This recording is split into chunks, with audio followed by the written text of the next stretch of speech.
משהו לא תקין. לא יודעת למה הכי בא לי להתחיל מהעוגה בצורת לב. וואו, וואי, זה טעים ברמות. היא אחת הרכות והציפוי מלמעלה אחד הטעימים. נראה לי הבא שקורא לי זה. תכל'ס זה גם עוגה, זה עוגת גבינה. אמא, מה קורה פה? לחיים. פשוט עוגת גבינה אוריו, אחת הטעימות. וואו, מי שאוהב אוריו ממש אוהב את זה. נראה לי זאת הבאה. שיט.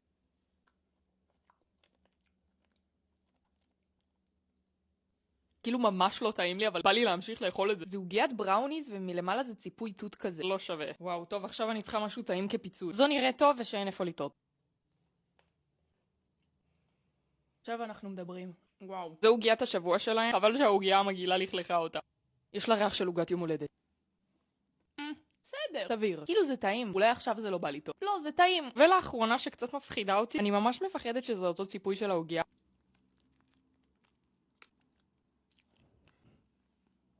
אומייגאד! זה יותר גרוע מהקודמת. יש לזה טעם כזה של מסטיק, כמו גלידת מסטיק, אבל לא טעים. לא לטעמי. זה ללא ספק היה הכי טעים. מנצחים שלנו, העוגת גבינה אוריו והעוגה הוורודה.